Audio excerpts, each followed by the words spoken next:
ప్రతి ఒక్కరూ ఇంట్లో దీపారాధన చేస్తూ ఉంటారు.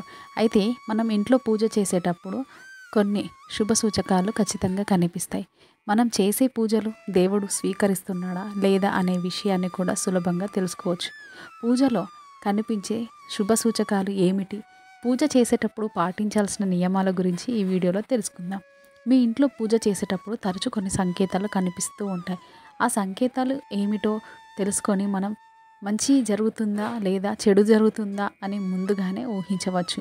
ఇంట్లో పూజ సమయంలో దేవుని ముందు దీపం వెలిగించేటప్పుడు ఒకసారి మన చెయ్యి కాలుతుంది. అది అశుభ సంకేతం. పూజలో మీ చెయ్యి కాలితే పూజ సమయంలో ఏదో తప్పు చేశారని అర్థం. నిండు హృదయంతో భక్తి శ్రద్ధతో దేవుడిని ఆరాధించాలి. ఇంట్లో పూజ చేసేటప్పుడు ఒక్కోసారి మన కంటి నుండి కన్నీళ్లు వస్తాయి. మీకు తెలియకుండానే మీ కంటి నిండు కన్నీళ్లు వస్తే మీరు చేసే పూజకు ఫలితం రాబోతుందని అర్థం. మీకు కష్టాలు తొలగిపోతాయని సంకేతం. మీరు చేసే పనుల్లో విజయం సాధిస్తారని చెప్పవచ్చు. అలాగే దేవుని ముందు దీపం వెలిగించిన తర్వాత ఆ దీపం ప్రకాశవంతంగా వెలిగితే మీరు చేసే పూజలకు దేవుడు సంతోషంగా ఉన్నాడని, మీ కోరికలన్నీ నెరవేరుతాయని సంకేతం. పూజలో దేవునికి పువ్వులు సమర్పిస్తాము. అయితే ఒక్కోసారి మనం పూజ చేసేటప్పుడు దేవుడి చిత్రపటంపై నుండి పువ్వులు కింద పడుతూ ఉంటాయి. ఇలాంటి సంకేతాలు చాలా శుభ సూచకం. మీరు ఇంట్లో పూజ చేసే సమయంలో దేవునికి పెట్టిన పువ్వులు అకస్మాత్తుగా కింద పడితే దేవుడు మీ పూజలకు సంతోషంగా ఉన్నాడని, మీ ఇంటికి మంచి జరుగుతుందని సంకేతం. ఈ పువ్వులను దేవతల ఆశీర్వాదంగా భావించాలి. ఇలా దేవుని పటాల నుండి పువ్వు పడినప్పుడు మీతో ఉంచుకోండి. ఈ పువ్వును ఒక ఎరుపు వస్త్రంలో వేసి అందులోని ₹1 నాణెం పెట్టి కొన్ని బియ్యం పోసి మూట కట్టండి. ఈ మూటని మీ బీరువాలో పెట్టుకోండి.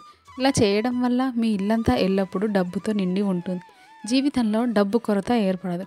అలాగే ఒక్కోసారి మనం పూజ చేసేటప్పుడు అకస్మాత్తుగా ఆవలింతలు వస్తూ ఉంటాయి. పూజ సమయంలో పదే పదే ఆవలిస్తే అది చాలా అశుభంగా చెబుతారు. పూజలో ఆవలింతలు మొదలైతే మీలో నెగిటివ్ ఎనర్జీ ఉందని సంకేతం. ఇంట్లో దేవుని పూజ చేసేటప్పుడు నిలబడి దీపారాధన చేయకూడదు.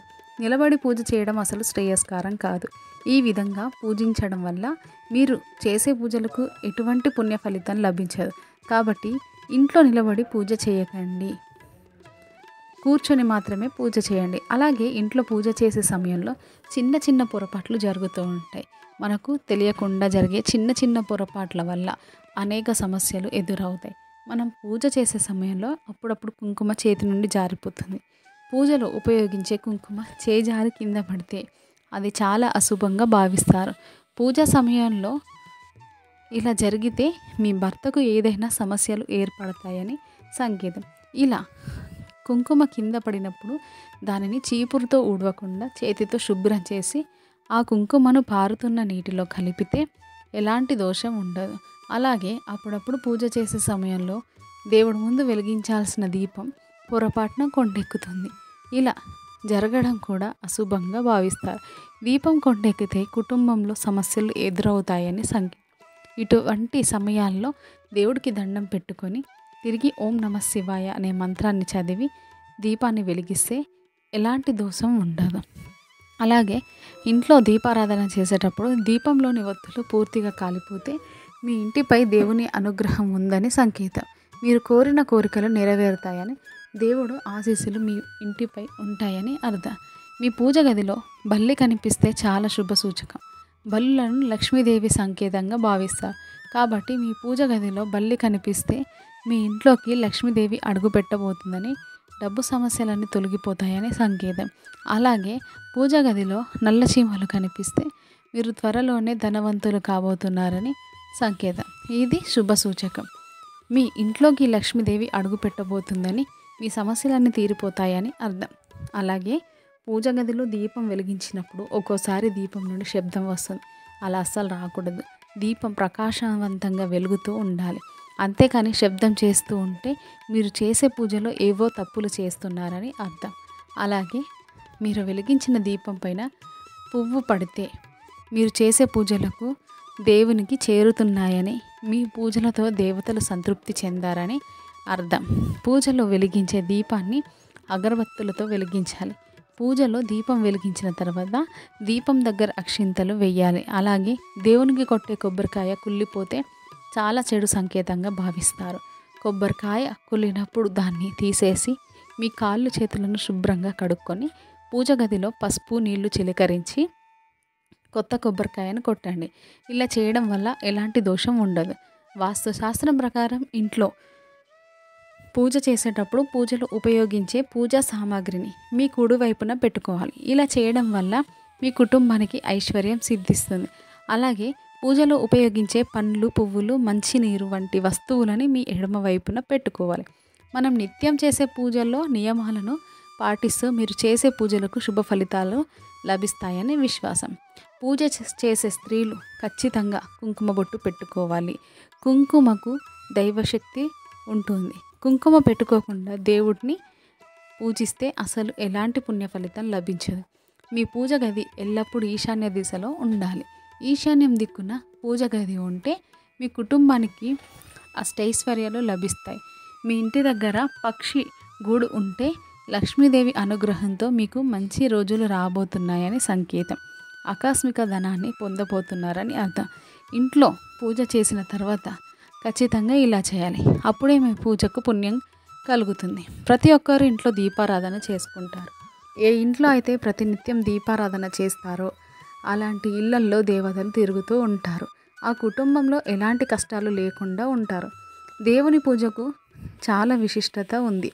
అయితే మీరు ఎన్ని పూజలు చేసినా సరే మీ కష్టాలు తీరట్లేదని బాధపడేవారు మీ పూజలో ఈ తప్పులు చేస్తున్నారేమో ఒక్కసారి చెక్ చేసుకోండి. మన శాస్త్రాలలో చెప్పబడిన పూజ నియమాలను తెలుసుకొని దేవునికి భక్తిపూర్వకంగా పూజ చేస్తే అఖండ రాజయోగం మీ ఇంటికి లభిస్తుంది. 7 తరాల ఐశ్వర్యం మీ ఇంటికి చేకూరుతుంది. అయితే అన్నిటికన్నా ముఖ్యమైన విషయం ఏమిటంటే ఇంట్లో పూజ పూర్తయిన తర్వాత ఖచ్చితంగా కొన్ని నియమాలు పాటించాలి. పూజ చేసినంత మాత్రాన పుణ్య ఫలితం దక్కదు. ఇంట్లో పూజ పూర్తయిన తర్వాత కొన్ని నియమాలను తప్పకుండా పాటించాలి. దీపారాధన నియమాలను పాటిస్తేనే ఆ దేవుని ఆశీర్వాదం మీ ఇంటిపై ఉంటుంది. దీపారాధన విధి విధానాలు అలాగే మీ ఇంట్లో పూజ పూర్తయిన తర్వాత తప్పక పాటించవలసిన కొన్ని ముఖ్యమైన నియమాల గురించి ఇప్పుడు తెలుసుకుందాం. దీపం వెలుగులో ముక్కోటి దేవతలు కొలువై ఉంటారని, సరైన పద్ధతిలో ఇంట్లో దీపారాధన చేసి చూడండి. మీ ఇంట్లో ఎలాంటి కష్టాలు లేకుండా అదృష్టం వరిస్తుంది. ఆ ముక్కోటి దేవతల ఆశీర్వాదం లభిస్తుంది. ఇంట్లో పూజ చేసే ముందు అలాగే ఇంట్లో పూజ పూర్తయిన తర్వాత ఈ నియమాలను పాటించండి. ఇంట్లో పూజ చేసేటప్పుడు ముందుగా మీ ఇల్లంతా శుభ్రం చేసుకోవాలి. కల్లుప్పు నీటిలో వేసి ఇల్లంతా శుభ్రం చేసుకోండి. మీ ఇంట్లో ఉన్న దరిద్ర దేవత బయటకు వెళ్ళిపోయి మీ ఇంట్లోకి లక్ష్మీదేవి అడుగు పెడుతుంది. ఇల్లంతా శుభ్రం చేయలేని వారు ఇల్లంతా పసుపు నీళ్ళు చిలకరించుకోండి. అలాగే పూజ చేసే ఆడవారు తప్పనిసరిగా తలస్నానం చేయాలి. అయితే తలస్నానం చేయలేని ఆడవారు పాపిట్లో కుంకుమ బొట్టు పెట్టుకొని దీపారాధన చేసుకోవచ్చు. ఇంట్లో పూజ ప్రారంభించే ముందు మీ పూజ గదిలో తప్పకుండా ఒక ముగ్గు వేయాలి. ముగ్గులో లక్ష్మీదేవి కొలువై ఉంటుంది. కాబట్టి మీ పూజ గదిలో ముగ్గు వేసి ఇంట్లో దీపారాధన చేసుకుంటే మీ ఇంటికి అష్టైశ్వర్యాలు చేకూరుతాయి. పూజ చేసే ఆడవారు నైటీలు వేసుకొని దేవుణ్ణి అసలు పూజించకూడదు. చక్కగా చీర కట్టుకొని ఇంట్లో దీపారాధన చేస్తే మీ ఇంట్లో లక్ష్మీదేవి స్థిర నివాసం ఉంటుంది. మీ పూజ గదిలో తప్పకుండా రాగి చెంబు మంచినీళ్ళు పెట్టుకోవాలి. ఎందుకంటే మనం ఇంట్లో పూజ చేసేటప్పుడు పూజలో ఉన్న దైవశక్తులన్నీ ఆ మంచినీటిలోకి చేరుతాయి. కాబట్టి ఇంట్లో పూజ పూర్తయిన తర్వాత ఆ నీటిని తీర్థంలాగా స్వీకరించాలి. అప్పుడు మాత్రమే దేవుని అనుగ్రహాన్ని పొందుతారు. అలాగే ప్రతి ఒక్కరు పూజ గదిలో అక్షింతలు ఉండాలి. ఇంట్లో దేవుని పూజ పూర్తయిన తర్వాత అక్షింతలు దేవుని ఆశీర్వాదంగా భావించి అక్షింతలను తలపై వేసుకొని దేవునికి నమస్కారం చేసుకోవాలి. పూజలో వెలిగించే దీపానికి చాలా శక్తి ఉంటుంది. కాబట్టి మీరు వెలిగించే దీపం కుంది మరీ నల్లగా ఉండకూడదు. పూజ గదిలో దీపం వెలిగించే ముందు గణపతికి నమస్కారం చేసుకొని దీపానికి 3 కుంకుమ బొట్లు పెట్టి దీపంలో నూనె పోసి వత్తులు వేసి ఆ దీపాన్ని వెలిగించాలి. ఇలా దీపం వెలిగించిన తర్వాత దీపం దగ్గర కొన్ని అక్షింతలు వేసి ఒక పుష్పాన్ని సమర్పించి దీపానికి నమస్కారం చేసుకోండి. ఇలా దీపానికి నమస్కారం చేసుకుంటే ముక్కోటి దేవతల ఆశీర్వాదం ఖచ్చితంగా లభిస్తుంది. ఇక పూజలో దేవునికి నైవేద్యం సమర్పించి హారతి కర్పూరం సమర్పించి మీ పూజని ముగించుకోండి. ఇలా పూజ పూర్తయిన తర్వాత తప్పకుండా దేవునికి ప్రదక్షిణలు చేయాలి. 3 లేదా 5 ప్రదక్షిణలు చేసి దేవునికి నమస్కారం చేసుకొని తలపై అక్షింతలు వేసుకోవాలి. ఇలా ప్రదక్షిణ చేస్తేనే మీరు చేసే పూజలకు సరైన పుణ్యం లభిస్తుంది. అలాగే ఇంట్లో పూజ పూర్తయిన తర్వాత మీ పూజ గది నుండి 5 నిమిషాలు పక్కకు అలా వెళ్ళిపోండి. 5 నిమిషాల తర్వాత పూజ గదిలో ఉన్న నైవేద్యాన్ని తప్పకుండా తినాలి. అప్పుడు మాత్రమే దేవుని అనుగ్రహాన్ని పొందవచ్చు. దేవుడు నైవేద్యాన్ని తినకుండా అలానే పూజ గదిలో వదిలేస్తే దేవునికి కోపం వస్తుంది.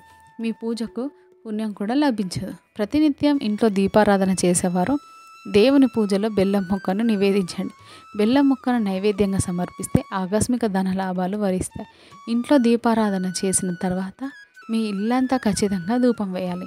ఇలా ధూపం వేయడం ద్వారా ఇంట్లోని నెగిటివ్ ఎనర్జీ మొత్తం బయటకు వెళ్ళిపోయి మీ ఇంట్లోకి దైవశక్తులు ఆకర్షిస్తాయి. ఇక పూజ చేసేవారు తప్పనిసరిగా కుంకుమ బొట్టు పెట్టుకోవాలి. చేతులకు నిండుగా గాజులు వేసుకోవాలి. అన్నిటికన్నా ముఖ్యంగా పసుపు రాసుకొని ఇంట్లో దీపారాధన చేయాలి. ఏ ఇంట్లో అయితే పసుపు రాసుకొని ఇంట్లో దీపారాధన చేస్తారో అలాంటి స్త్రీలకు దీర్ఘసుమంగళి యోగం ప్రాప్తిస్తుంది. అలాగే ఇంట్లో పూజ చేసేటప్పుడు దేవుని దగ్గర ఉన్న కుంకుమను తీసుకొని మీ మంగళసూత్రానికి పెట్టుకోండి. ఇలా చేయడం ద్వారా మీ భర్త ఆయుష్ పెరగడంతో పాటు మీ భర్త సంపాదన కూడా విపరీతంగా పెరుగుతుంది. నల్లటి వస్త్రాలను వేసుకొని దీపారాధన అసలు చేయకూడదు. ఇంట్లో పూజ చేసే స్త్రీలు తూర్పు ముఖంగా కూర్చొని పూజ చేయాలి. ఈ పూజ నియమాలను పాటిస్తే తప్పకుండా శుభం జరుగుతుంది. మీకు ఈ వీడియో నచ్చితే తప్పకుండా లైక్ చేసి షేర్ చేయండి. మరిన్ని మంచి వీడియోస్ కోసం మా ఛానల్ని సబ్స్క్రైబ్ చేయండి. ధన్యవాదాలు.